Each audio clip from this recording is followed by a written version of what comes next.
Pregnant सास। जमाना कितना भी बदल जाए, इतना भी नहीं कि बहू घर आए और सास गर्भवती दिख जाए। देखो मीरा, माँ का पूरा ख्याल रखना है, उनसे अब काम नहीं होता है। क्यों, क्या हो गया है? तुम्हारी माँ तो हट्टी कट्टी दिख रही है, पूरी शादी में घोड़ी की तरह नाची है, अब क्यों काम नहीं होता उनसे? वो माँ प्रेग्नेंट है ना, बच्चा होने वाला है। मैं कभी भी भाई बन जाऊंगा इस साल के अंत तक। क्या बोल रहे हो?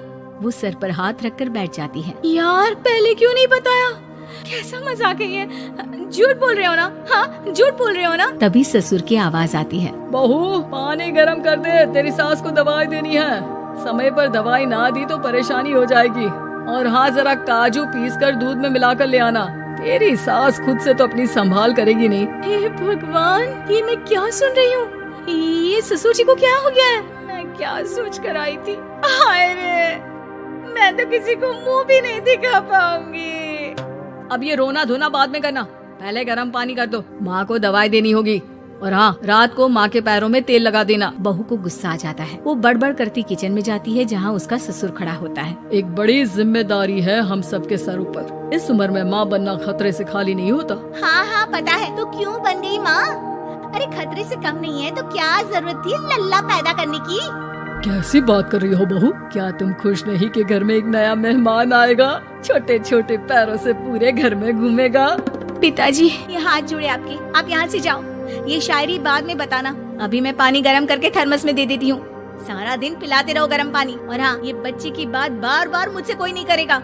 बहू का पारा अब चढ़ा ही रहता था। वो काम तो सारा करती, लेकिन किलस किलस कर। मीरा सारे काम से फुर्सत पाकर बैठी होती है कि माँ का फोन आ जाता है। बेटा, बहुत बड़ी जिम्मेदारी है तेरे सर पर, अच्छे से निभाना। ससुराल में हर किसी को खुश रखना वैसे तो मुश्किल है, लेकिन भगवान ही हिम्मत देता है बहू को हर कुछ सहकर सबको खुश रखने की। क्या बड़बड़ किए जा रही हो माँ? जानती भी हो कि यहाँ क्या चल रहा है? मेरी सास, अरे तेरी सास तो देवी है देवी। कितने खुश हो रहे थे सारे तेरी सूरत देख देख कर। पता नहीं जैसे बहू नहीं कोई मन मांगी मुराद मिल गई हो उन लोगों को। अरे बात तो पूरी सुनो। मन मांगी मुराद तो पूरी हुई है।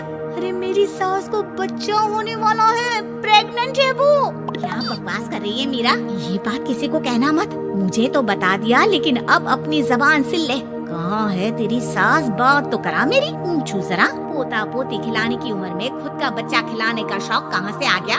और आया भी तो बताना तो चाहिए था। अब क्या नाक कटाने के लिए हम लोगों से रिश्ता जोड़ा है? रुक, तेरे पापा से बात करती हूँ। मीरा फोन रखकर लेट जाती है। वो एक सपना देखती है कि उसकी गोद में एक बच्चा खेल रहा है। भाभी की गोद में कितना खुश दिख रहा है ना? लग ही नहीं रहा कि भाभी है। मैं तेरे लिए क्या लाया हूँ, सोने की बालियाँ। तेरी शादी में तो मैं बुढ़ा हो जाऊंगा ना। अरे कैसी बात कर रहा है बेटा, इसकी जिम्मेदारी तो तू ही लेगा। हम लोगों का तो कोई भरोसा नहीं, कब ऊपर वाला उठा ले। बहू को सास को देख देख कर गुस्सा आ रहा था। तभी वहाँ पड़ोसन आ जाती है। अरे बहू, तुझसे तो पूछने से भी डर लगता है कि कब खुशखबरी सुना रही है। अब तो अपनी 1 महीने की ननद की ही जिम्मेदारी संभाल ले, बहुत है। अपने जेवर भी रख देना और पैसे भी जमा करना शुरू कर दे। वो बात आगे बढ़ाती, उससे पहले ही बहू जोर से चिल्लाकर उठ जाती है। नहीं नहीं नहीं नहीं, मैं अपने जेवर किसी को नहीं दूंगी। अरे कौन ले रहा है तुम्हारे जेवर? तुम औरतें भी ना सपने में भी जेवर ही संभालती रहती हो। मैंने जो सपना देखा है ना, सुनोगे तो होश उड़ जाएंगे। अच्छा, तुम अपना सपना बाद में बताना, पहले मेरा सुनो। कल मैंने इतना अच्छा सपना देखा, इतना अच्छा सपना देखा कि अगर वो पूरा हो जाता है ना तो मैं तुम्हारे लिए रानी हार बनवा दूंगा। बहू अब सारे गम भूलकर पति का सपना सुनने में लग जाती है। अरे क्या सपना था, बताइए ना। बोलिए भी तो, क्या सपना है? मैं पूरा कर दूंगी अगर बात रानी हार की है तो। बोलिए बोलिए। मैंने रात को सपना देखा कि माँ को बेटी हुई है और मुझे बहन। सच्ची, इस घर में बेटी हो जाए तो मैं तो झूम ही उठूं। मीरा का मुंह बन जाता है। वो चुप हो जाती है और सपने की बात याद करती है कि बेटी हुई तो उसे ही अपने गहने उसे देने होंगे। फिर तो रानी हार की जरूरत पड़ेगी ही। भाई लड़की बड़ी होगी, उसकी शादी होगी तो जेवर तो चढ़ाने ही होंगे ना। कहाँ से आएंगे वो? कितने समझदार हो तुम मीरा। मैंने भी यही सोचकर तुम्हारे लिए रानी हार लेने का सोचा था। अरे फूटी किस्मत मेरी जो ऐसा परिवार मिला। मेरे पापा की तो मैं अभी क्लास लगाती हूँ, जो सब जानती हुए भी ऐसे परिवार में मेरी शादी कर दी। बहू पिता को फोन लगाने ही वाली होती है कि ससुर की फिर से आवाज आती है। बहू, गरम पानी ले आ जल्दी, थर्मस में खत्म हो गया है। बाद में खबर लेती हूँ मैं पापा की, पहले सास को गर्म पानी दिया हूँ। बहू अभी किचन में काम कर ही रही थी कि मीरा के मम्मी पापा आ जाते हैं। वो हाथ में ढेर सारे फल लेकर आते हैं। मीरा के पिता मीरा के ससुर से कहते हैं, लीजिए भाई साहब, ये फल रखिए, बहन जी को खिला दीजिएगा। वैसे कैसी है उनकी तबीयत?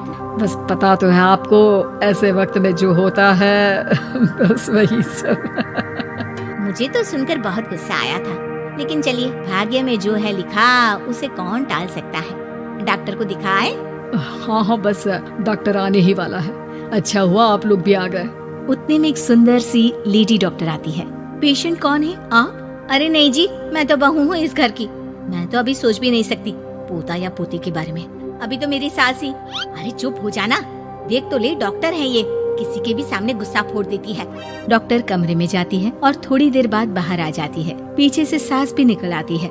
हे भगवान, इतना दुख तो किसी को भी ना दे जितना मुझे दिया है। देखिए बहन जी, आप लोगों को तो ये सोचना भी नहीं चाहिए था। वही तो मैं भी कह रही थी कि आप लोगों के लिए तो सोचना भी गुनाह है, लेकिन अब पछताए होत क्या जब चिड़िया चुग गई खेत। डॉक्टर वहाँ से चली जाती है। मैं माँ नहीं बन सकती, मैं प्रेग्नेंट भी नहीं हूँ। ये कैसे?